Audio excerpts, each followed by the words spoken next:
very much. I really first want to thank Mary for all the hard work she's done. Let's give her a round of applause, please.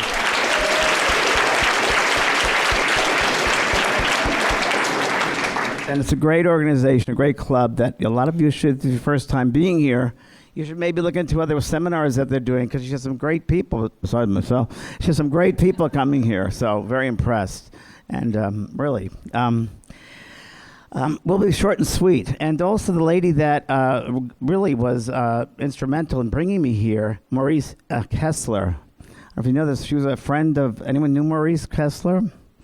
Yeah, Muriel, I'm sorry, Muriel. Muriel's passed over. Did you know that?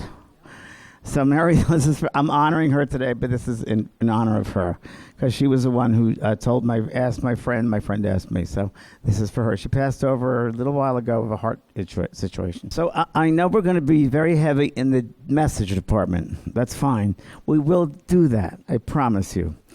And we'll get there. But you've probably seen many mediums. How many people is your very first time seeing a medium in person? 1, 2, 3, let me just 4, 5, 6, 7. Okay, so most of you have seen other mediums. You've never seen me. Okay. So everybody, you have.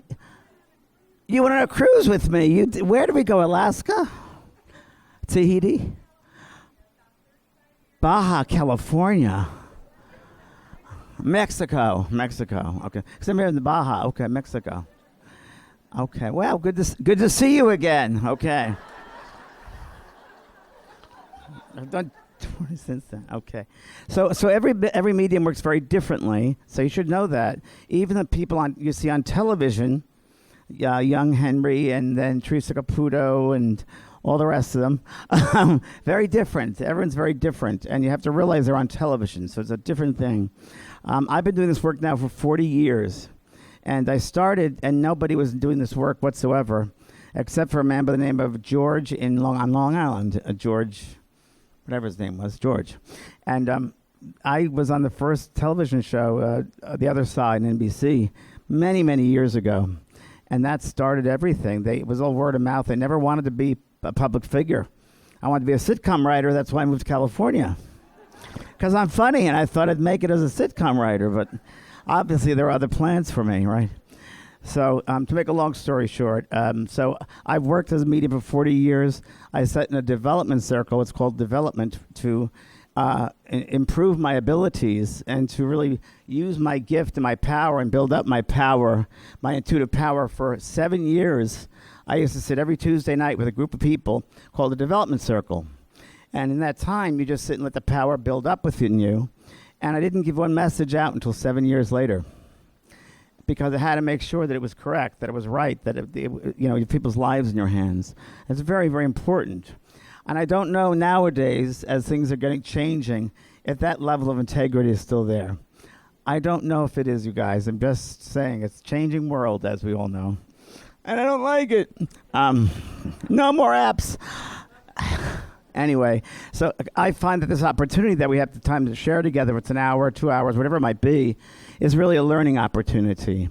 It's me to help inspire you, to teach you, if you will, to share with you experiences that I've been through personally with other people and many people here. And really, so maybe you would actually leave this space today with a different mindset, a different perspective, not necessarily getting a reading or a message. That doesn't really... Not really the important part. It is, but it isn't. If you want a message, I will guarantee you can get one. But you're going to do it. I'm not. How's that? But I'll prepare you perfectly. Do not worry about it. It's a great.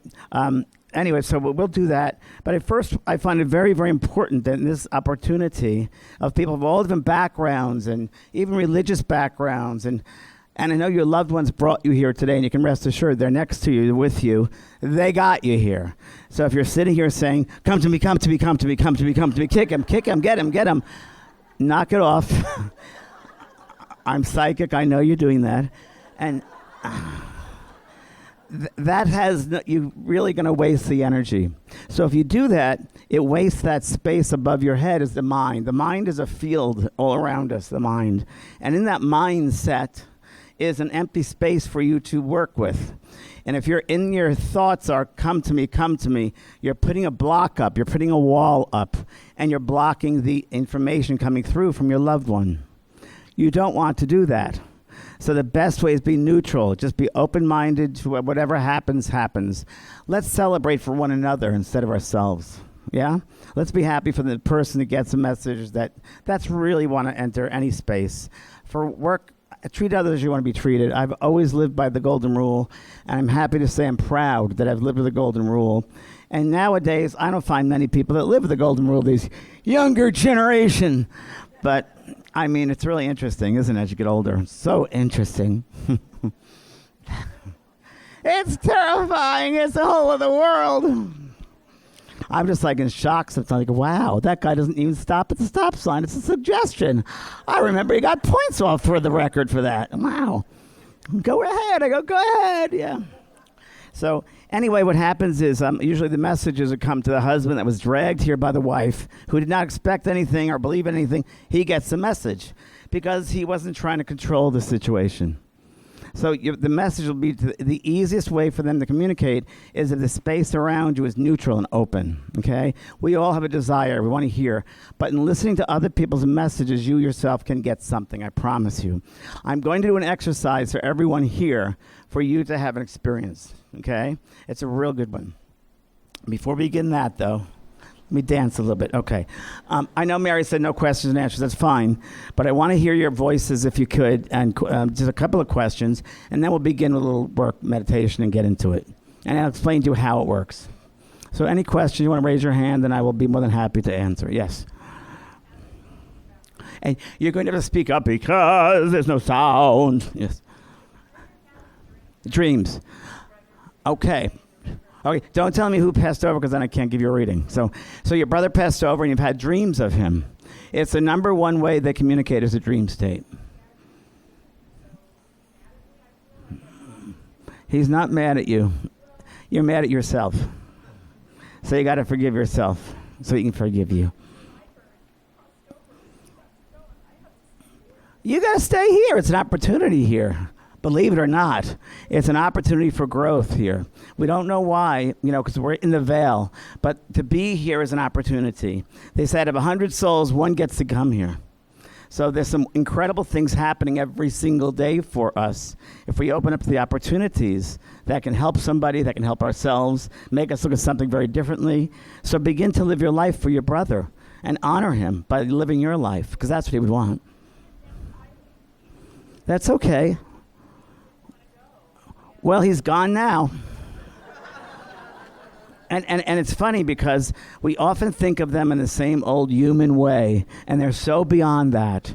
It's not the way we thought of them. They're very, very different than they were here. And I just worked for the 1,200 parents that lost children. And the parents, I walked into this place, and I said, they're not dead. Please don't keep on thinking of them as dead because they're just not. It's so disrespectful to think of your children as dead. So your brother's much happier, but they always want us to be happy. They want us to know that they're alive, they're fine, but we have to forgive ourselves. And we got to take care of ourselves. So use the next whatever many lives, days you have, months, years, to honor yourself, to love yourself more than you ever did before. How's that? Do I get messages from God? Dogs, sorry. So same thing, God, dog, same thing. To me, I'm a dog person. I mean, I have a poop bag in my pocket to prove it. I get messages from horses, dogs, cats, mice, fish, snakes. I've had them a lot. I came through a lot. They're the easiest the children and animals are the easiest to communicate because they don't have all that stuff, all that dirt that they bring in with them. Yes? If someone passes and they're not a nice person in this lifetime, can they still hurt you from the other side? Wow. Dun, dun, dun, dun. Well, I might say certain things today which might throw you into a tailspin, and you might say, huh? Because it might be a way of thinking which you've never thought of before. In that I believe every single person is love. I think every single person is God and beauty.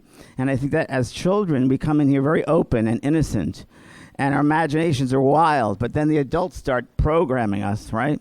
The parents, the teachers, and we have to do what they want in order to receive love.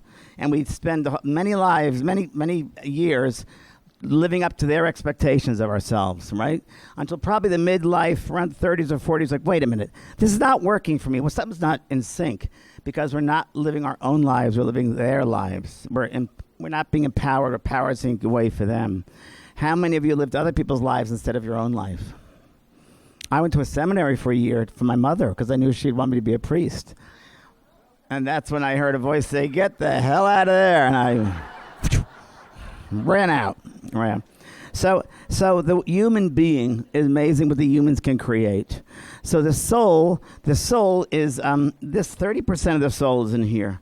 70% is out here. We're loving beings. That person that behaved badly probably was reacting by something that happened to them young as a child, or a traumatic event, or how they were treated, and they acted out to somebody else. So I would say have empathy for that person, because I'm sure they didn't mean that. And no one can hurt you, even here in this life. On this human life, no one can hurt you. But you have to have boundaries for people. You have to say, your family and your friends, say, you can't treat me that way. You're too good for that. You have no right to treat me that way. So how dare you? I've got to say it. We all have to say it. I've gotten rid of people from my life in the past year, 4 or 5 people that were just hangers on, just hanging. And we all have them. Get rid of them. If they're not helping support you and push you up and evolving your life, you don't need them. They pull your energy. They're vampires. They're psychic vampires. Get rid of them. Don't need them. Okay? Okay. Yes? When I was younger, I love your voice. Okay. I had an imaginary friend. Imaginary friend. You put his order in at McDonald's. I love you. So I survived as a kid on imaginary friends. And to me as a kid, imaginary friends, to me they were very real. Because I could see them. And I think most kids can see spirit, no doubt about it. So I think you're very mediumistic. Still, to this day, you're mediumistic. And I love it that you have that. I'm going to they were your friends. A lot of times when there are children around people, like spirit children, I call them joy guides. And they bring joy to the loved one. Happens quite a bit. We spend so much time being hard on ourselves here on this earth. It's such a waste of time. You get to the other side and you're like, why did I spend all that time worrying about things? Why did I live in fear instead of love? Because life is a series of choices. And all choices are based upon, if you go back to the very beginning of your life, and very beginning as a kid, and choices that you made, were they based upon love or fear? Did you, because your parents told you you had to do it, or someone else, a teacher, or someone told you, or your family? Love or fear? That's all there is. Fear is F-E-A-R, false ego appearing real. Only of the human's three-dimensional world, fear. It's not part of the spiritual levels. You're really a loving being. You're not a fearful being, but in this human world, fear, we're pushed with fear around us all the time. Don't accept it. Love. Even when the advertising and TV, and I stopped watching the news years ago because I just can't. No negativity from me, thanks. I'm going to listen to 106.7, not an 89.9. No. I'd rather be happy and joyful, and that has to happen. We go through this three-dimensional world. When we come back into this world, we go with what's called the Valley of Forgetfulness. And probably around the age of the baby, that spirit can enter that baby, the actual womb, from 8, 9 months, 10 months, 11 months. And then the head closes. So it goes in and out. Trippy, eh? And what happens is that we go through what's called the Valley of Forgetfulness, where we start in a clean slate. Because if you remembered past lives and so forth, you might be so obsessed and upset about things that you did in the past, you wouldn't come back and do the things you came back to meant to. This is our schoolroom. This is one of many schoolrooms for the soul. Earth is one of the hardest ones, because you have some pretty advanced lessons here. And you have baby souls here, a soul trying to think money and power and greed is the way it should be. And then you have postgraduate souls who are healers and light workers and trying to help people. And then you have all the middle souls trying to still figure things out.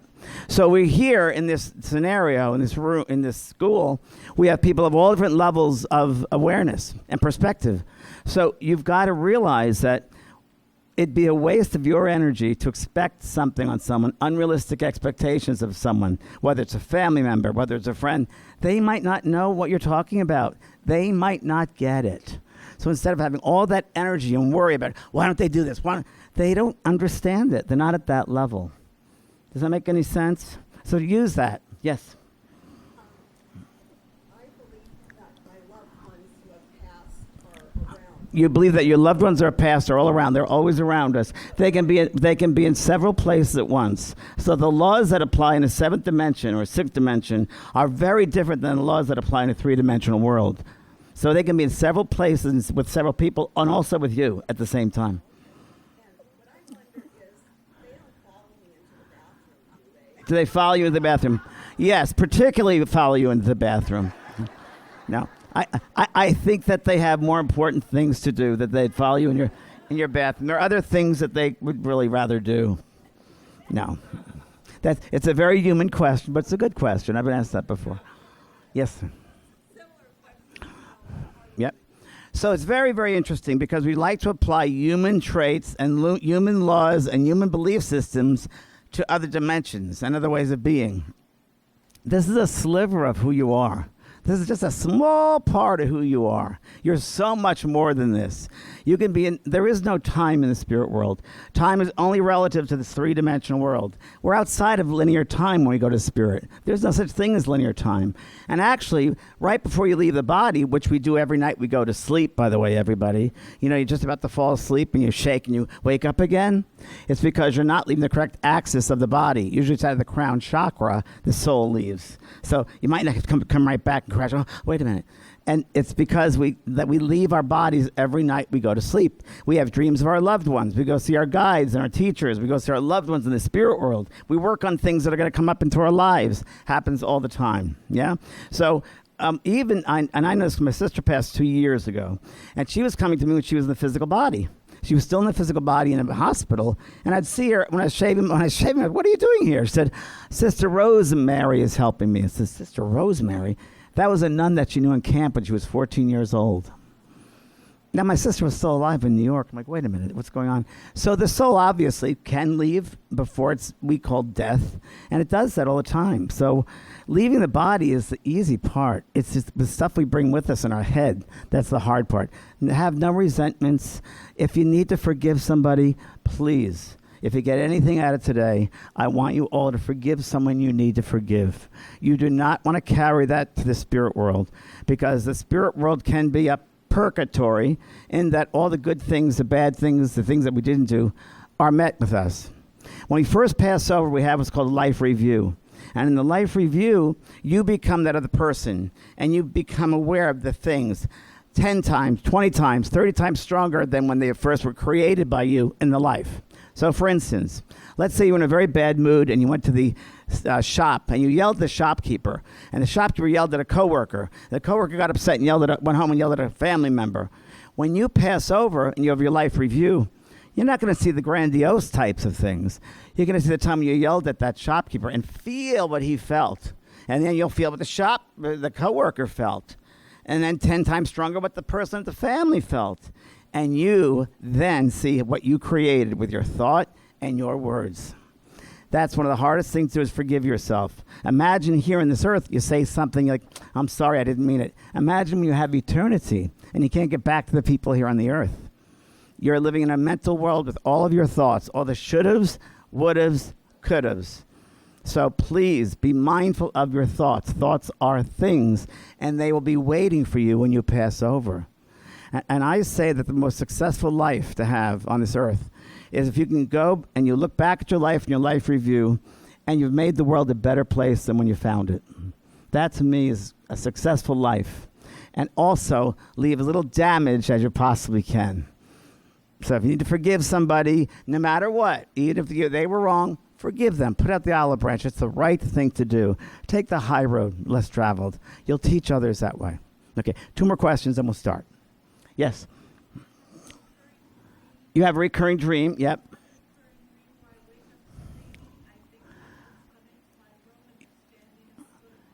You think someone's coming for you. What are you afraid of? Why are you scared? Were you raised religiously? There you go. Comes back to haunt you. Possession, fear. Whoa. You cannot be possessed. You cannot. You're a child of God. You're a child of love. Nothing can hurt you. Nothing can harm you. It's a lot of Hollywood movies and TV things that do that. It's not who you are. You as a soul cannot be harmed. You just can't. I don't buy into that. I don't buy into evil per se. I buy into less love, not as the lower love. I believe in that. But I don't believe that people that are hurt necessarily. I'm different. Other people do. I don't necessarily. In my experience in my life in 66 years, I haven't found that to be true. I see people who are really not nice people who do some horrendous things. I don't want to call them evil. I feel sorry for them, and I think less love than evil. But it's something about you. If you wake up and you feel there's something within you that you're scared of, you got to go within yourself and say, why am I having this trauma that has not been resolved since I was a kid? Because you probably kept it since religion. But maybe that's an exploration you can go into. Yes? Recent diagnosis of cancer, yes? Yes, very good. Cancer, that's very interesting because a good friend of mine, she said she's had cancer before, she's gotten over it, and she's done it now, it's come back again, and different cancer, same, different cancer. Well, you're learning something from it now, aren't you? What are you learning?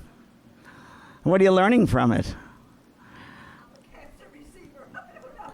Well, there's a bigger picture than that, probably, yeah. That you're a survivor, that you can do things with your thoughts, with your mind. You can help create certain things. You can create your conditions in the body based on your thoughts in the mind. So the thoughts will follow, the intention follows your thoughts. So if you're exactly right, and thoughts is everything. Thoughts, you can change your life with your thoughts. Exactly right. That's why it's never good to hold on to angriness, worry, or not being able to forgive somebody because you're affecting your own life. I once had a young man come through to his mother and father, and he said to his mother, "You need to forgive that man." The boy was killed by a drunk driver. The drunk driver survived, and the mother and father didn't want to forgive him. And the son came through and said, "You got to forgive him." And the mother said, "No." "Well, Mom, you need to. Trust me, I'm your son. If you don't forgive him, it's going to affect every other part of your life. Because it'll hold back, it'll limit things." So you want to be, you can create positivity, balance, harmony. With dis-ease is dis-ease. So you need balance, and you need to integrate balance and peacefulness into the body, and to the mind and body, spirit. Yeah. I'm dealing with some right now with 2 types of leukemia, and he's in my house, and I'm in the hospital. I go back and forth to visit him. And I wouldn't be here today without him. He helped me write my first book. He told me to write my first book. And now it's time to go, to move on. So, yeah, it's a season, reason, or lifetime. Yes, one more. Haunted houses. God. I did a TV show called The Ghost Whisperer, and I created that. And that was based upon a lady from the Midwest she cleans up earthbound spirits. Do I believe in earthbound spirits? Not as much. I believe that's an emotional memory of things. So even a haunted house could be an emotional memory that someone might have had. And it repeats itself over and over and over again. That I do believe. I went to Loretta Lynn's plantation once. And she said, "Oh, Jamie, it's very haunted." She's the greatest lady. "It's very haunted." I said, "Okay, Loretta, let's see." So, and Entertainment Tonight was with me.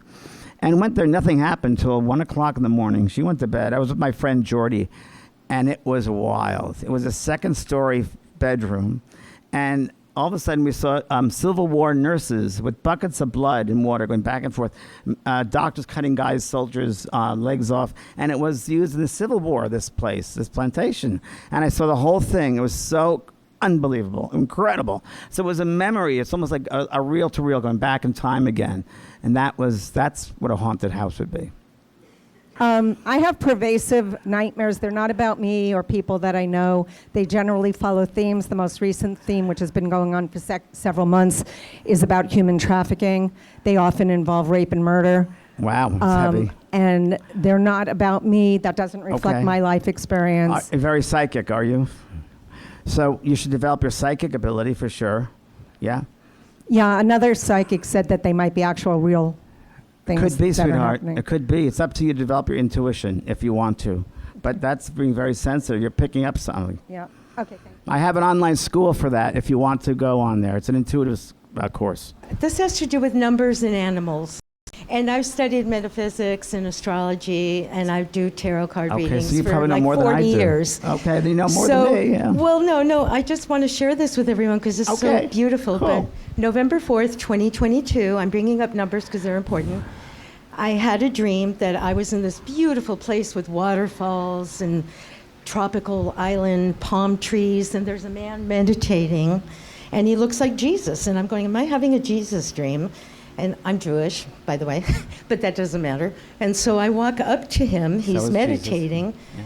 and he opens his eyes, and he looks at me. And I realize it's not Jesus, it's George Harrison. And he he reaches into his heart, and he hands me a puppy. This was November 4th. He died November 29th, a few years before, okay? I get a call from the lady. I was going to purchase a puppy. November 29th, the day George died, the puppy was born. Wow. Okay. He died 14 years later and one day, which is 141. Here we go with the 11-4. Okay. He died 14 years and one day later. Okay. And my dog died 14 So what is your 14 point? years What is your- and one day what later. is your point? On November 29th, which Yes. is the day that George died. Okay. So what is your point? 22 years. What's your well, question? the point is that animals come to you. Yeah. And my other puppy was born November 4th, Yeah. the one I have now. Okay. So it just keeps repeating. November Okay. 4th, November 29th, Okay. life, Okay. life, death with Very George good. Harrison. Thank you for sharing. And it was so beautiful. Thank you. And so obviously look out for George Harrison, right? And then that goes to show us there's what we call divine presence. There's a divineness to everything. Everything. You know, when you consider seasons change, planets move, there's quite an intelligence in that side of life, if you will, all around us. For these things, a coincidence. I always say coincidence is God's way of remaining anonymous. Because things are always moving, and we just have to open up to that intelligence, and it certainly makes us humble. I know, my guides are with me right now, but they said there's someone here who is really upset about something, so I'm going to go try to find that person. Is the gentleman who's not sure about this work, not sure about my work here as a medium. Is it back here somewhere? Is someone very upset about it or not sure about this? One of those guys? No? You're okay? No? Okay. They're walking through the crowd, figuring people out, and they said, there's a gentleman here who's not happy here. So they're trying to open him up. Okay. All right. We're going to start now, okay? Is that good? All right. So I need to hear your voice. Say hello. Hi. Hi. No, much louder. Hello. Hi. Thank you. That's very good. We're having a three-way this morning. What? Yay! Yay! There's me and I'm already. There's spirit in there already, but then you're the third factor here, okay? Are you ready? Okay. Because it really is a triangle of experience. They can only work with you if you're ambitious, if you have energy, if you sit there and go, no, then we have to move on because we're not going to waste the energy. We're just sitting there going, I got to keep you all together. And we're going to go to a high level, okay? The higher we are, the more enthusiastic we are, the more joyful we are, we reach them at a higher level. Because the spirit world is in a very high level of vibration, of movement. And really what happens is a medium is someone who raises their vibration, their frequency to such a level. The spirit people lower theirs down, and the medium then receives projections of thoughts, feelings, emotions, scenes if they're clairvoyant, and then gives them out to the recipient. That's how it works. But if sitting there going, you're going to break that chain. And in honor of them and everybody else in the room, I have to keep it moving. Is that okay, everybody? Great. Thank you. I love you guys. All right. I usually start with a disco dance, really, but I saved you from that. All right. So a couple of things. A couple of things. One, I'm not going to, obviously, as Mary said, I'm not going to be able to read every single person here. My guides work with the people in the room as they've been going through people here. And they're the ones who are really in charge of who is going to come through and do some phenomena to show you, to demonstrate to you, there is no such thing as death. Death is an illusion. There are two great illusions we have in this three-dimensional world. One, separativeness. We're not separate from one another. We're connected to one another. No matter what language we speak, no matter what color we are, we're all connected. And I know that from personal experience, from near-death experience. I just know that. The second is death. You cannot die. Your energy, your breathing energy all around you. This is the antenna. But energy is all around us. Energy cannot be killed. You can't stop energy. Okay? All right. Now, the exercise I want to start with you is the following. A medium from a friend of mine from England gave me this exercise many years ago. And it took this exercise to really open me up in a way which I was very surprised at. I'm going to share that with you so you can have an experience. Okay? So, my mother came. My mother was an alcoholic. And I wasn't thinking of my mother at all. My mother came, and I knew for years, I knew she was an alcoholic for years. I never knew why she drank. I never knew why I used to be on the floor begging her to stop when I was a little kid, not knowing why. It took this exercise 50 years later to find out why she drank. So she came through me, and they're going to come through you. You're not going to get possessed. Do not worry. You're going to shift the space around you so they can come close to you and come through you and let them use you in a way, your thoughts, your feelings, your emotions, your mind, your words. Some people are like, huh? Yeah, it's cool. It's cool. Trust me. And they can use you to get through what they need to speak to you about. If there's something that has a great need from them, they will do the best they can. The most important thing is I'm going to guide you through this exercise. Please don't try to control it. Control freaks. Let yourself have a break. I'm going to guide you through this space. We're going to open yourself up to whoever needs to come through, where there's a great need in that side. Even if you've lost everybody you know, there's one particular soul who will speak to you from regard from everybody else that needs to get a message to you. This is a way to do it. So you have to sit very in the stillness and the silence, and I will guide you through it. Is that okay? Good. I'm going to play a piece of music during the middle of this song, this exercise, to go deeper, to bring you into a deeper state of relaxation. Because it's when you relax that you really can begin to sense, feel, and hear them. Okay? Is that good? Oh, I knew you'd love this. I don't do this for everyone. Okay. So I'm just going to have you close your eyes. And if you've never meditated before, that's fine. It's really just a sense of being in the stillness of your being. And the dog, you'll love it. So as you close your eyes, you close them to the outside world and bring them to the inner world of light. Imagine now that you are looking in the inner part of yourself, a beautiful light being. Become aware, of course, of the physical world around you, the fans that are blowing, the seat you're sitting on. It's okay. Just be mindful of it, not judging it. Just be aware of the space that you're in, the conditions that you're in. Good. Very good. Now, we're going to go a little bit deeper.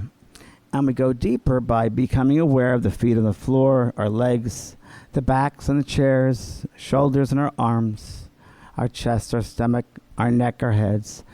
And as we become aware of each part of us, we bring love to each part. To bring love even to a deeper level, we use the breath and the heart. The breath is a gift from God, for the breath sustains life. It brings life to every part of your being. So when you set the intention to bring that loving energy, that balance, that peace of mind, the oneness, the stillness to the body through the heart, God can present themselves. So imagine right now above your head, perhaps there's a beautiful golden white light, part of the cosmic light. And we're going to inhale and bring that energy into the body, the physical body, the limitations of this physical body.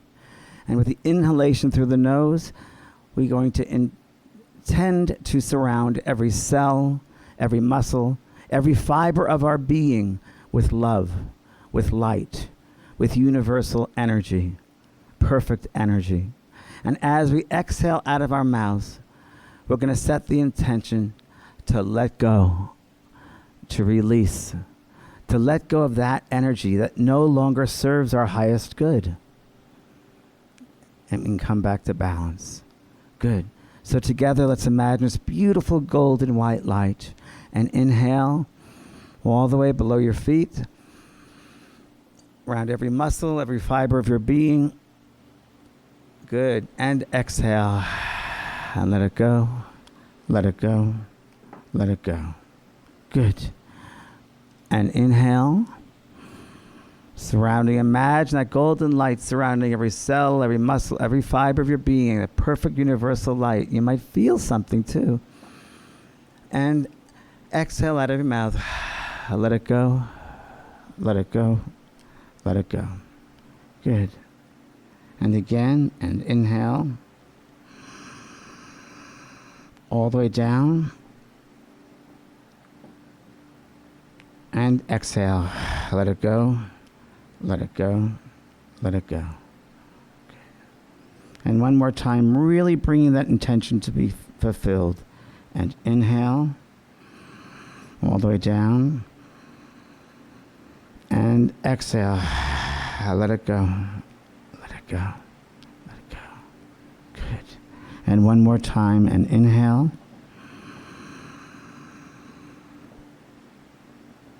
And exhale. Let it go. Let it go. Let it go. And as you become aware of this lovely space of balance and peace in the body, I want you now to place your thoughts on your heart space, this green light from your heart, the seed of the soul.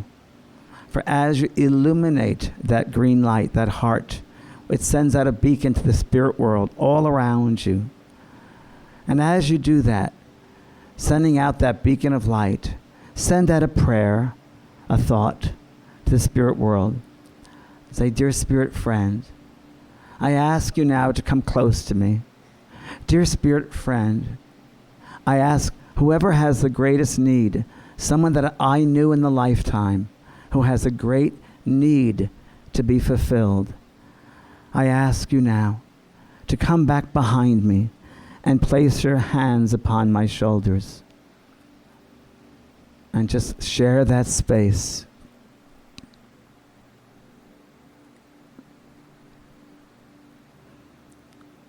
Good.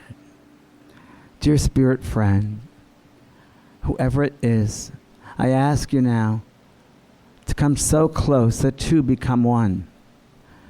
My thoughts are now your thoughts. I turn them over to you. The words out of my mouth are your words. What speaks from my lips are yours. The feelings I have are your feelings. What I see are your visions. We think as one. We see as one. We speak as one. And we feel as one. Dear spirit friend, come so close to sit within me that I step to the side and let you experience yet again this lifetime, this oneness of being. The longer I sit, may you gain strength with this music.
Dear spirit friend, we thank you for sharing this space with us. We ask you now to go back behind us yet again, placing your hands upon our shoulders as we come back into the awareness of our own physical body. The thoughts we have are our own thoughts. The visions we have are ours. The words out of our mouth belong to us. The feelings that we have are our own. We thank you, dear spirit friend, for your help, insights, and love. And as you slowly become aware of the physical body, back into the physical body, remember that green light of your heart and surround yourself with that beautiful green light from the top of your head down to the bottom of your feet with that beautiful green light of love. Love by its very nature is not to keep, but to share. So please send it to the person on your right side. And soon the entire room is filled with this beautiful green light. Divine Heavenly Parent, we ask your blessing upon this meeting today. Dear spirit friends, draw near to me. Spirit friends, speak clear to me. Spirit friends, slow down your voices. When we hear, the heart rejoices. Give us glimpses of eternity and let us know that you are free. Give us names and facts and places. Help us to understand heaven's graces. Send your thoughts upon me with emotion and simplicity as we sit together in peace, love, and harmony. And so it is. And slowly open up your eyes and be as one.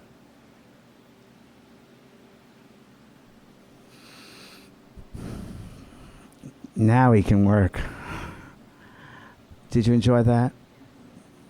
Did someone have an experience that they were very shocked at who came through for them? Yeah, who came through for you? Since you were 7 years old. A gentleman?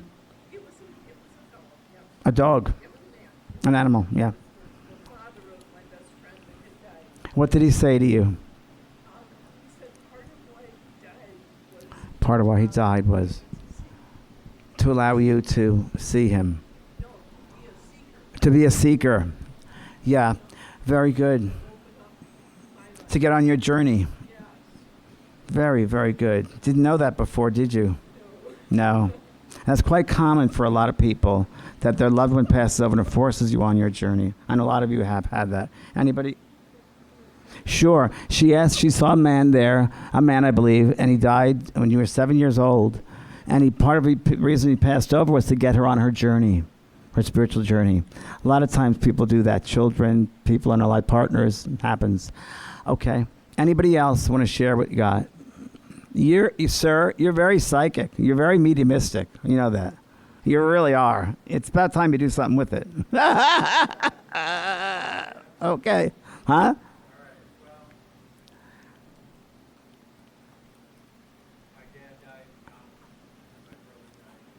Who came through for you? Both.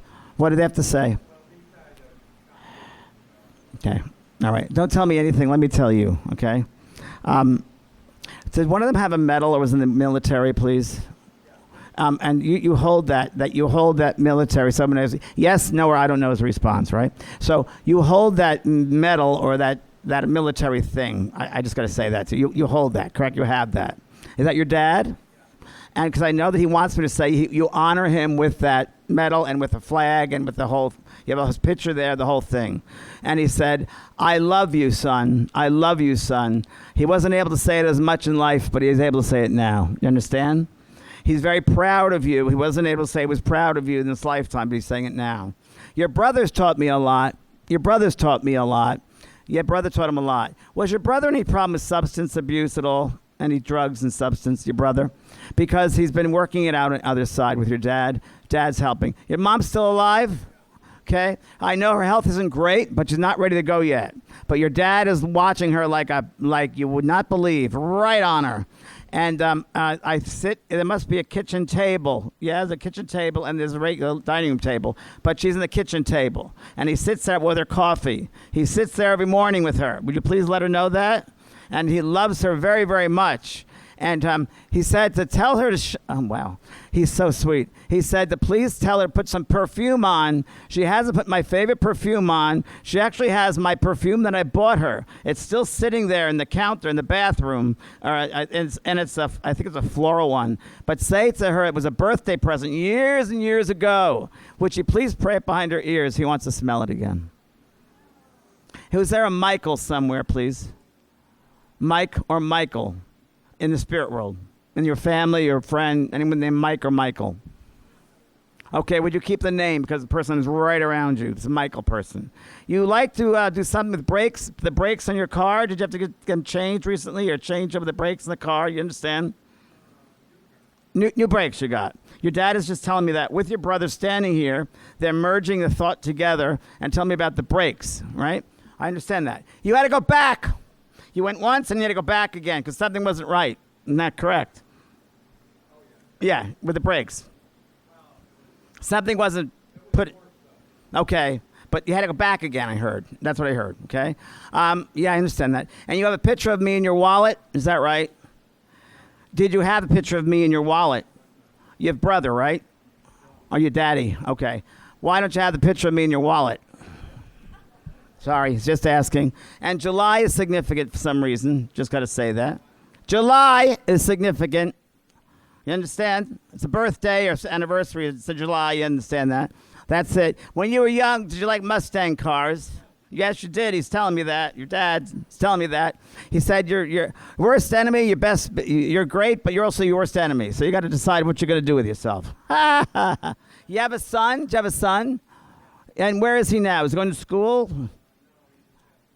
He's a Pasadena. How old is he?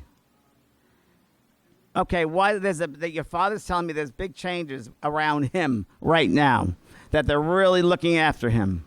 So I don't know if they share the name with each other, but there's something there that they must, because he's with him, okay? All right, I'll leave you with their love, both of you. And your mother's passed over, young lady, because she wants to say hello right there to you. She's wearing her, I know that sounds really weird, but she's wearing an apron. I know that sounds weird, but she feels comfortable wearing an apron when she was younger. She liked to cook for the family. She loved it. I know I had a big dining room table that I used to open up and put the center part in when people would come over to visit for the holidays. You understand that?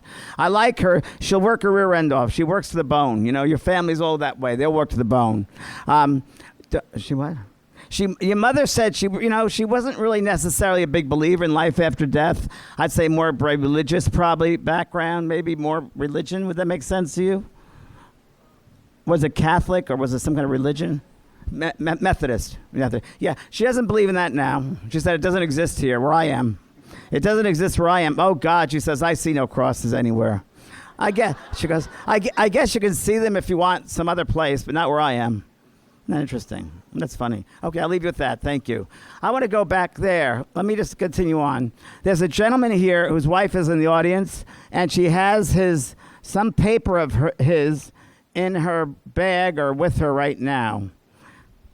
Is there a woman here whose husband passed over? You have something in your bag that belonged to him.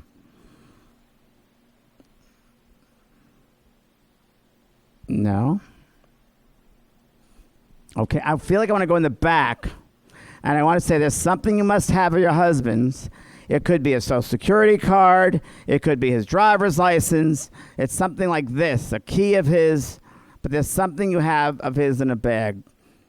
No? Does that make sense, please? No? It has to. It has to. I know what I'm hearing. Would someone have a husband that passed over? Back there. Great. So keep your hands up. 1, 2, 3, 4. Okay, keep your hands up, these people, and the lady in the back. The lady in the back. Do you have a bag with you, a handbag? Yes or no? Okay, is there anything of your husband's in that handbag? Nothing. Okay. Okay. Look and see again, would you? Okay. A wallet? Okay. Who has their husband? Oh, that's her. Oh, that's yours. Okay. Oh, she said she has a ring of her husband's. All right. Well, that's fine. Okay. But can I ask you a question?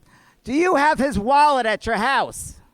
Where do you live? Do you have any paperwork whatsoever of your husband that passed over? Yes, you do. Okay, maybe not here. They'll go with you. I'm sorry. Maybe we can get help here. Do you guys have this? This lady here, would you mind if I work with you? Okay. Would you have some kind of a card that belonged to your husband, a social security card or a ticket or something with his name on it or something with his handwriting? You do? Do you have that with you? Or? Okay, in your house. Is it his social security card? Yes? Yes, that's what I'm sorry, sweetheart. I got to go with her. I'm so sorry, sweetheart. I got to go with social security card because he showed me social security card. Social security card. He really tried hard.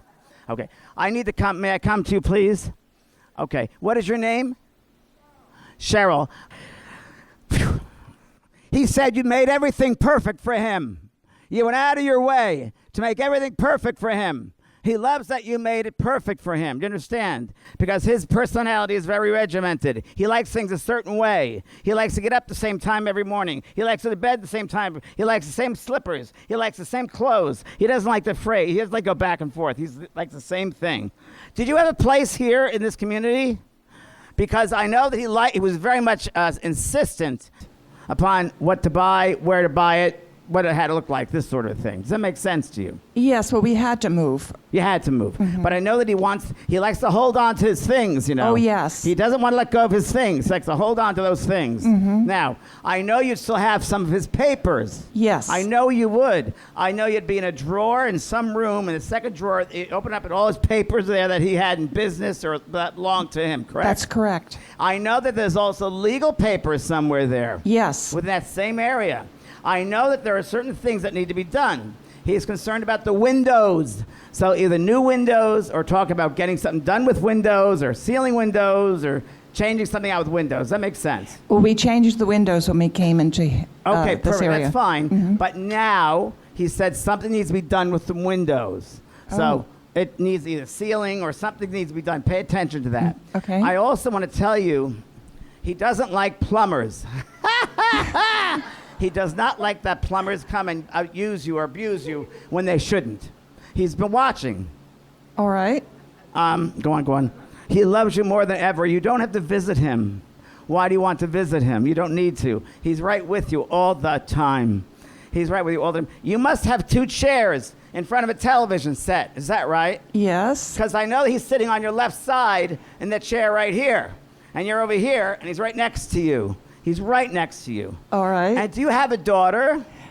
He has a daughter. He has a daughter. Mm-hmm. Would you please give her his love? I will. He wants her to know that he loves her more than anything. Yes. And he didn't tell her again. He didn't tell her enough here. When he was in the body, he didn't tell her like he should have, he said. What a son of a bitch I was. And he's saying that to me. He's saying okay. that. I should have treated her better, he said. He should have let her know better. Now, there must have been a cake recently. A birthday just passed. Is there a birthday that just passed in August or July? No, not for him. No. Who would have the birthday? Well, Where I was would their have. birthday? I would have in June. You would have been June. I don't know if it's it. I like No. July or August. Yeah. I'm sorry. I'd like to see a birthday cake. July or August. I got to try it out. Mm-hmm. It's a 3-tiered cake. Sorry. Hold on. I understand that. All right. Thank you. I'm going to leave you with him. He's okay. You still have his shoes. I have some of his shoes. I know you do. He saw you Yes. putting. Some on. He came to me in the meditation. Oh, did? Okay, And great. he said that he was okay. He's great. He's fat. He said it's okay over here. It's okay over here. Did he ever play tennis, by the way? When he was young. He's playing tennis again. He wants to tell you he's playing tennis again, and he loves it. He said, it's heaven. I always win. Thank you on behalf of him. Thank you very much. Thank you. Love you, sweetheart. I have a lady here who'd be a mother of a woman in the audience, and the mother is telling me you have a change purse of hers. So there must be a little tiny change person you have of your mother's. Hold on. This mother has not been over there that long. I don't feel she's been there for a long time. Could be less than a year. And I feel you had to go through some of her things. And I see a little change person, you know, little change purses they used to have. Does that make sense to anybody here in the room? Mother passed over and you have her things. No? Okay. I have a lady here who's a mother. I know that you have, she would have passed. Okay, got it. I'll do it that way. That's fine. Huh? Okay. My guides are helping me here. Yeah. Yeah. Who lost their mother this past year? Anybody lose their mother this past year? You did. Did you have to take stuff in boxes for her, or just put some things in? Anybody put things of mothers in boxes, or recently looking at your mother's things in boxes? You did. Okay. When was that? 2 years ago. Were you recently looking at that box, or thinking about getting rid of the box, or doing something within that? Were you opening up the box and looking inside it just recently? You got rid of everything. Your mother is very insistent on coming here because she talks about her things, or things in a box, and some of her furnishings, and things that she loved in the lifetime that she no longer needs anymore. Here you go. Your father's also passed over. Yes. Your father's right next to you, and he's pinning something on you. He's pinning something on you. I don't know what it is, but he's pinning something on you. Now, your mother said you looked recently at some of her things, and you felt very guilty about getting rid of her things, she said. I should keep these glasses. I need to keep these glasses. It means something, champagne glass, whatever they were, glasses. And then I see that you have some of her books and things like that. And she said, it's okay, darling. It's okay to let it go. She said, somebody else can use it. Let somebody else use it. It doesn't, yes, I hear it. She's very smart, your mother's a very smart lady. She could have been a teacher. She said it doesn't define her, those things, you see. Let it go, let it go. Would you understand anyone named Lucy, Lucille, anywhere at all? Lucy. Anyone around there known Lucy? You do. Okay. Is there someone in the spirit world with that name, Lucille or Lucy? I have a dog named Lucy. A dog named Lucy. Okay. And you have a lady named Lucy in the spirit world? You're Lucy. Someone in the spirit world named Lucy, right around here, because I might be going back there. Okay. Yeah, I'm still over here. I think someone's just trying to jump in. Yeah, a dog. Yep. Okay. Hold on. You need to is everything gone completely? Your mother's talking to me about. So she doesn't want you still to hold on to the regret that I should have kept something. Please don't do that. She's just coming in here to say to you, I love you. She's holding you. She said you did everything the right way. She wanted you to get rid of it sooner than you did. Sorry. And it was near the garage or in the garage. And you have a brother, do you? You don't have a brother. Does she have a brother in the spirit world? Your mother or father, a brother over there? There's a brother who wants to give love to you, and that's got to share love to you, okay? And is there someone named John anywhere? No. Okay, I'm with you then. Then I'm over there. Thank you very much. I'll leave you with that. Okay? All right. Hold on. I want to talk about. I understand that. Slow down. Who has a key that belongs to somebody else in their bag or with them? A key? You do. Whose key is it? Is she passed over? No, it's someone who's passed over. It's a key that someone passed over, and you carry their key with you. You do. Okay. Can I come to you, please? Whose key is that? That's your brother who passed over? Okay. May I come to you? And it's another brother, too, that died, too? Two brothers or just one? Okay. And what is his name? William. And what is your name? My name is Rose. Okay, Rose, may I work with you? Your brother who comes to me, and it's me, he said, I'm one of many that are here. One of many that are here. That Lucille must be someone, you know, Lucille. Is it an animal or Lucy or what? He has this person, this being with him. Yes, my dog, yeah. He has this being with him. You must, is it an animal? My dog. Your doggy. Because I think that this Lucy, she must have been in the car with you on the way here. She was with you in the car. You must have had a quick thought about her because she said she was in your mind. Your brother passes very fast, I got to tell you. He said, I didn't know what hit me. He didn't know what hit him. It was literally, he doesn't know what hit him. It happened so quickly, he said, that everybody should go the way I went, he said. Everybody should go the way I went. So quick. He goes, I didn't suffer at all. He said, I would do it all over again. Was he in the military? He was. And did he die in the military? No, he had cancer. He had cancer. Yeah. I got to tell you, though, he goes quick. He doesn't linger. He's fast. He knows about life on the other side. I got to tell you, I think whether he was in the military when he had some near-death experiences or some people pass over, but that gave him a lot of knowledge and awareness about life after death. And you have helped him so much when you're sending him these prayers. You've helped him. Stop trying to ask him to come back to you. Stop already. He's okay. He's here. He's with you. He's with you and he's doing his works. He's so happy.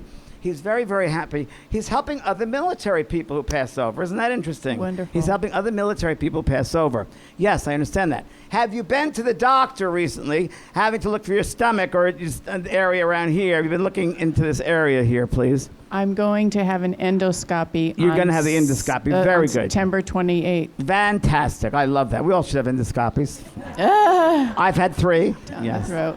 I just going to say that. Tell me about that area that they're with you. You're concerned about that. You seem fine, but stop with your thoughts because your thoughts create.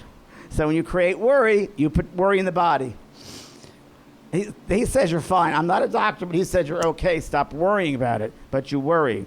Yes, I know you had to change the doctor. You had to change one from another. My brother and I were very connected. He was 4 You're years still older connected. than me. Yep. But we used to have something similar, like a twin telepathy, although we were not twins. Yep. And he died of esophageal cancer. I understand that. And now I feel like I picked up that from him. And now I'm having the same problem where they're having to go down with the camera into my esophagus to make it's sure. not your stuff. It's your brother's. Oh, okay. You're just picking up his stuff. I know. Yeah, It's not yours. Okay. I did the same thing. We used to have the same dreams. I did the same thing with my brother. He had esophagus cancer. Oh. Same thing. Wow. Yes. It's his stuff. It's not Okay, yours. okay. Because you're sensitive, you'll pick up a lot of people, and a lot of us pick up other people's stuff, and we don't realize it's their stuff, not our stuff, and then we start living their lives instead of our own lives. So it's his stuff. You need to separate the two. Okay? Why do I feel like sometimes I don't in see my, anything here. my dreams, honestly. he's angry at me because I got to live and he had to go. Is that my own guilt? Get out of your head. Stop thinking so much. Is it survivor's guilt? Am I having survivor's guilt?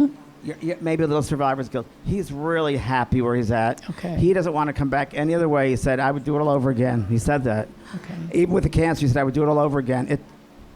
He said, it taught me in ways you'll do not understand till you come here. Stop making my stuff your stuff. Sorry, Alan. Okay. Stop making my stuff your stuff, okay? Because you tend to do that. Don't do that to yourself. You're a lovely, healthy, beautiful person. Your destiny is different than your brother's. Okay. Not the same destiny. Let it go. Yeah, you let it go. I pay more attention to your heart than your stomach. Thank you so much. You're welcome. Okay. I want to ask if there's someone here who lost a little girl, a daughter. Okay. And do you have a bracelet that belonged to her? Would you stand up, please? I'm going to come to you. What is your name, please, sweetheart? Carol. Carol. And you understand about having a daughter that passed over and you have her bracelet? Yes. Okay. You weren't going to wear it today, but you thought about having something of hers here, didn't you? No. Where is the bracelet right now? It's at my house. It's what? At my house. Okay. Is it in a jewelry box? It's in a jewelry container. Right. And wasn't there, she's talking to me about, she's funny. She has a very good sense of humor. Very good sense of humor. And she said there was some kind of trouble finding a place for the bracelet to fit in or do something with it. I had 2 different boxes. Okay. Because she was watching you going through that situation with the bracelet. And was there anything to do with cancer with your daughter at all? This is actually my granddaughter. And she had a syndrome that eventually killed her. Okay. Was it like in her lungs at all? It was affected her whole body. Okay. I just feel like there's something in my lungs in this whole area. Yeah, she had trach, a tracheotomy. Trach. Okay, I know this whole area is affected here when she comes in.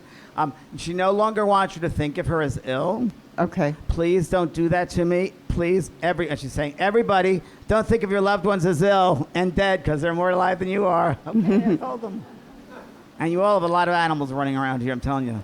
There's a beagle running up and down. Some beagle. I don't know who the beagle belongs to. The beagle's running up and down. What can I say this to you? You know, she loves the flowers. And I know you must have a place where you live where there's a garden, or you think about her in that garden. Is that right? We had a garden outside of her window. She couldn't go out a lot. Right. So we planted a garden outside of her window. She wants to thank you for that garden. And now she's able to go everywhere she wants to go. Oh, that's And she can great. go on hot air balloon rides, and she can go on horses, and she can do all the stuff that she couldn't do here. She said, things happen for a reason, Grandma. Things happen for a reason. So she had to go through that experience, that lesson, in order for not only for her own soul growth, but your soul growth and all the others in your soul group, their soul growth. Okay. See, it happened for a reason. You became much more spiritual after she passed over, didn't you? Yes. See, there we go again. So it really forces us on our path, without a doubt. Okay. I leave you with her love. Is that gentleman with you, next to you? Yes, that's my husband. Lots of love to you, sir. We met before, and you've been helping her out. She wants to thank you because she said you've helped her out quite a bit. She's come through you quite a bit. She's come through him a lot. Yeah. We actually have one flower, which is her favorite color, that we planted and is outside our front door. Ah, beautiful. So beautiful. Such loving acts, right? Just loving acts. Fantastic. Thank you very much. I'll leave you with that. God bless you. Thank you. You can applaud for them. That's okay. I want to talk to someone who lost a husband over here. Is there somebody that lost their husband? Right. I want to go to Lady in the Green. That's where I want to go. That's where I was being led to, right at the edge. Your husband, because I'm going to go back and forth, and he's going back and forth behind you. What is your name? Sandra. Okay. Mary, we'll give her the microphone, please. Stacy, would you mind standing? Is that okay, please? Could you stand up, please? That way. Good. I can see you, Stacy. Good. And I got to tell you, how long ago did he pass? He's not telling me. Well, I 2 years one ago? passed 7 years ago. And 7 years ago. One 17. But I feel with this gentleman, he's almost going and then he's coming back. Going and coming back. It's like I want to go and then I come back. He's not quite sure when he passes, he's telling me, of what was going on. He's just not sure what was happening at the time. Oh, by the way, we got married in this room. You got married in this room. Okay, that's, wow. Wow. Go on. Were you what? I confess my love to you, he said. It's I confess my love. Yeah. And would he know anyone with the name of Richard or Rich? My son. Okay. Not his son, my son. Give my love to Richard, please. Richard. Please give my love to Richard. He needs my love. I tried instructing him when I was here. I still instruct him from over here, he said. But he needs more patience. Okay. All right? I want to go to a lake, and I don't know what he's referring to, but was there a situation where you and him went to a lake, Lake Tahoe, or one of the lakes, or went to a... Big Bear. Big Bear. And it was a nice little getaway or something like that for you guys? It's a memory of going to a lake, he said, and having a good time together, having a nice holiday or a nice weekend or something. He remembers that. Yeah, it was right before we got engaged. Okay, and I like that. He puts in my mind there. He's also put in mind a dresser in your bedroom with his photograph on it. Say that again? Is there a photograph of him in the bedroom? No, in the living room. Where is it? In the living room. Is it on a dresser of some kind or some kind of cabinet? Bookshelf. Bookshelf, okay. Is it? Yeah, in two different places, yeah. Okay, is that the only photo? What was that? Is that the only photo? There's at least two. There's got to be one by itself, he shows me. And it's on something.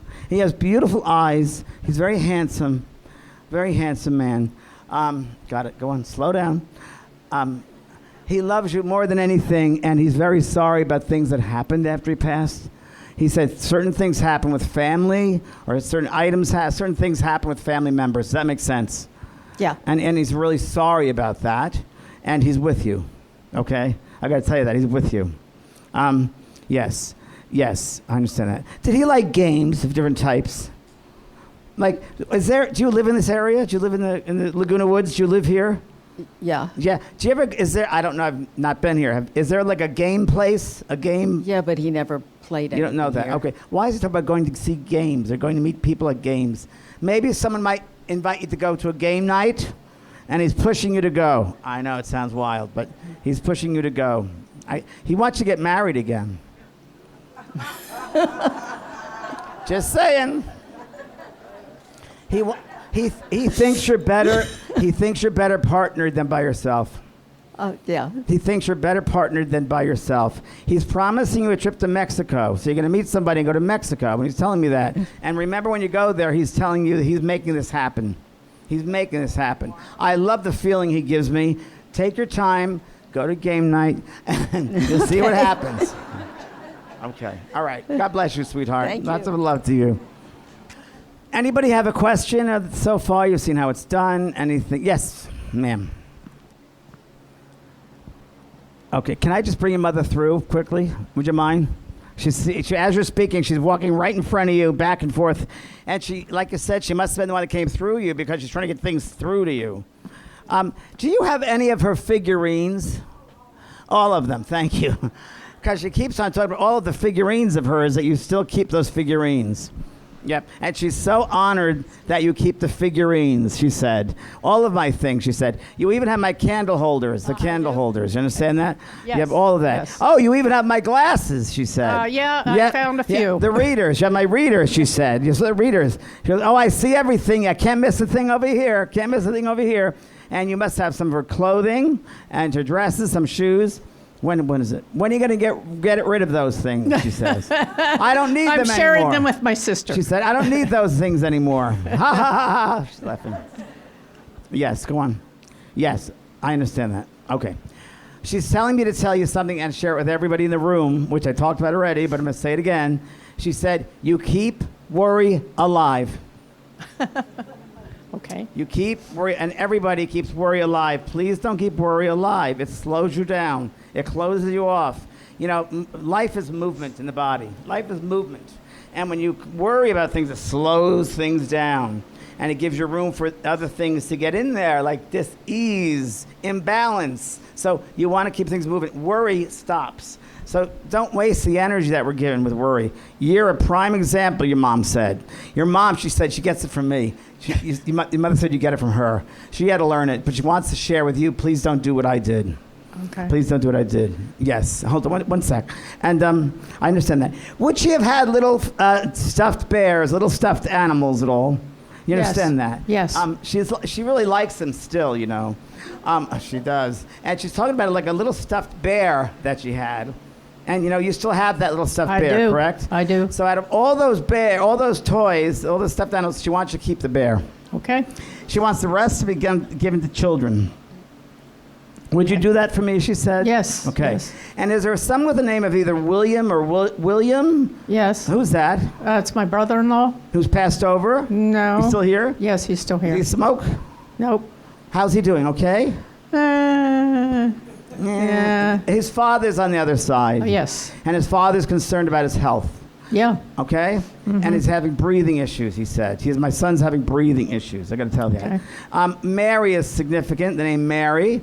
I'm going to say that to you. Now, I don't know if it's Mother Mary, if your mother knew Mother Mary, was religious at all? No? No. Would you have a medal of Mother Mary at all, anywhere? I have a little, a thing that was on our keychain that has a figurine, I think, might be Mother Mary. We're Jewish, but she had this. It's Mother Mary, she's telling me. It's funny, I say that because my sister's going to one of those places, Guadalupe, or one of the Mary places next week. Can I ask a question? Yes. About her passing? Yes. So the caregiver and I, when she took her last breath, we both saw a figure walk by the window to take her. She said it was her mother. Okay. That's all. I've been wondering for 15 years who it was. You knew it. Because we saw it. But she said you knew it was my mother. She said it was my mother. I wasn't sure if it was her mother or if it was her sister. It wasn't her sister close to her in age, by the way, who passed very young. There were three sisters. She said it was my mother, but she said the room was filled. Yeah. The room was filled. And go on. Nobody should fear death, she said. She did not. She's pushy, your mom. Oh, God. She's a little bit pushy, right? Like for everybody in the room, she's like, nobody should fear death. What are you doing? Don't be afraid of it. It's going home. It's going home. Yeah, she was right. ready. She's right. It's going home. And you don't want to get to say, oh, my God, why didn't I know this when I saw James Van Praagh? He told me this, you know. Live your life fully, and you know that they're around helping us out. They really are. You're doing everything right, but you want certain things to be given away, okay? And you really, do you play cards? I do. Oh, my God. Because your parents are around you and your relatives help you play cards. You must be very good at it, young lady. Well, it's mahjong. My mother played bridge, and she. Ah, okay. She played Well, here. they must be good at some game you're playing because they're with you. Okay. Thank you. You're welcome. Yes, ma'am.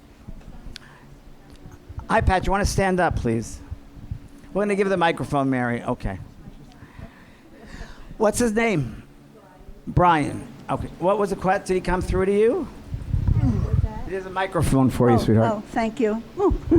Yeah. Did Brian come through during the exercise? No, he didn't. Okay. I tried to leave him some space, but he didn't. Yeah, but you worried too much. Let me just see if I can get him here. Did they ever give him a... Hold on. There's a man next to you. I'm trying to figure out who the man is. So I'm trying to get the man. I don't know if it's your father. I think it might be your father or a brother. Would you have a brother in the spirit world? It might be my brother. I have two brothers. I feel it's a brother in the spirit world that comes close to you. No. Yeah. You have a brother that passed over, correct? Pardon me? You have a brother that passed. Well, that's interesting because we haven't seen him or spoken to him in over 20 years. And I've tried to inquire and I can't find out. Well, he's here. Hi. Yes, got it. Your son isn't really a person who wants to be seen in public. Can I put it that way? In some ways, a bit shy. Would that make sense to you? No, very personable, very out there. Did he ever do any music or want to do something with music? Just socially, personally. He said he's around music right now. So he likes music. He likes music. He's around music right now. He kisses you goodnight every night. He said he watches television with you in the evening. In the evening, he said. Now, recently, you must have had to put your legs up. Or you put your feet up on something. Yeah. And he's just watching you do that. And he's with you. And he said you speak to him when you cook your meals. When you cook some meals. When you're eating meals at night, you're talking to him. How funny. He dies very quickly, doesn't he? He died from suicide. Very quickly, very fast, very much in his own way, he said. I died the way I wanted to go. He said he went the way he went. Right. He wanted to choose the way he left. He never felt he fit in here, he said. He said, I never felt I fit in here. I understand that. Some people don't. Some people come back before their time and they feel like they don't fit in. I understand that. He said, please tell my mother it was nothing she did. Of course. I know that. You understand? Oh, we're very close. Okay. Do you ever see his name popping up some places that you least expect it? In my mind. Okay. Well, I'm going to tell you something. He's telling me his name is going to pop up in front of you, in places. People are going to say his name and things you don't expect. And that's him. He's with you. He's fine. He's fine. Healthy. He has a healthy mind. Good. He was a bit depressed in the lifetime. Yes. And he was a bit of, I don't know if he had bipolar, but there's something mentally with him that wasn't right. He was also brilliant.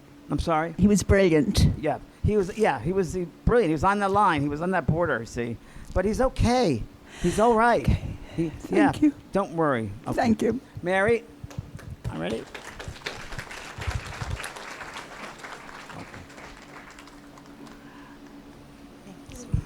Is there someone that sounds really weird, and I hate to do this way, but I have to. I have a couple of things I got to throw out here.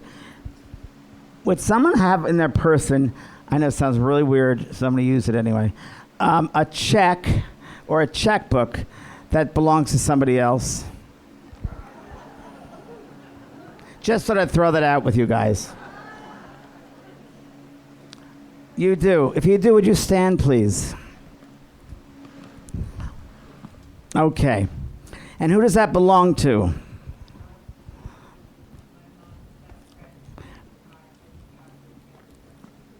Okay, so it's someone that passed over?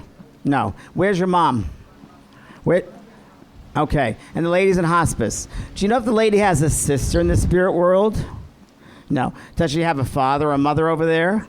Okay. I'm trying to get who this is speaking to me here. And what is your name? My name is Sharon. Jerry. Sharon. Sharon, are you dropping the check off after here? No. No, what are you doing with the check, Sharon? I write and pay all her bills, so I carry her checkbook. Okay. I don't know who it is, but there's someone from this lady's family, not your family, but it's this lady's family who I think it might be, did her husband pass over? No. No. There's someone here, I'm not sure who they are, but they're with this person whose check it is, they want to thank you for taking care of her. Thanking you for taking care of her. Okay? Yeah, and your mom's alive. Yeah. You take care of your mother? Yeah. Good.